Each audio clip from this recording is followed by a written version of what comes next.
Ok, c'est bon. Ok, le phénomène de mariage forcé au Cameroun prend de l'ampleur chaque jour. Il y a, n'est-ce pas, beaucoup de causes, parmi lesquelles on peut retrouver le débarras de certains parents qu'on ne peut pas considérer de bonne moralité, qui profitent de chaque occasion pour pouvoir se séparer de leur jeune fille en envoyant un mariage. Parfois, l'aspect religieux n'est pas aussi mis de côté, parce que certains parents mettent le côté religieux devant pour pouvoir justifier ces actes ignobles. On peut regarder aussi les rumeurs parfois qui circulent dans certaines sociétés où on demande, on fait comprendre aux jeunes filles que ce n'est pas normal, ce n'est pas bien pour elles d'arriver jusqu'à 18 ans sans connaître un nom.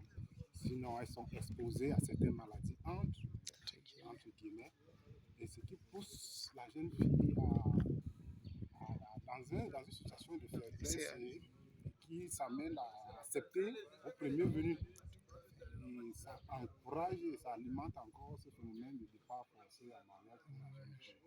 Et il faut voir que pour ceux qui ont fait des constats comme moi, que les filles qui se marient toujours tôt, c'est difficile pour elles, dans la majorité des cas, de réussir dans leur vie. Et si par mégarde, ces jeunes filles quittent ce mariage, se marieront plus, ou bien se marieront encore difficilement. Tout à fait. Ce qui fait donc que nous avons l'obligation, ensemble avec l'aide, avec ce que le projet ABDEL apporte, de les soutenir et apporter notre contribution pour que ce phénomène puisse inverser la situation. Ok, monsieur le SG, tout à l'heure en salle, vous évoquez le cas des jeunes filles qui éprouvent des craintes quant à leur réussite ou à leur échec, se disant que si elles échouent, les parents pourraient les envoyer en mariage. Est-ce que cela est récurrent au sein de votre lycée, le lycée bilingue de Fumbote? C'est un fait. C'est un fait.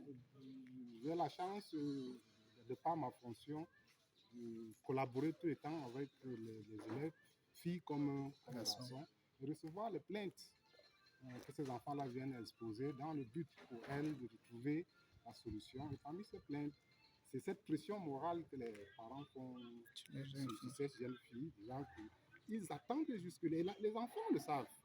Parce que si je tente d'échouer une ou deux fois une classe, on va m'envoyer à mariage. Ce qui fait donc que cette crainte, cette pression, elle marche avec, elle porte ça sur leurs épaules et ça peut même impacter sur leurs performances scolaires. Donc si on peut, dans la mesure du possible, attaquer ce phénomène au niveau des parents, je crois que ces enfants-là vont mieux se retrouver. Okay. Merci beaucoup.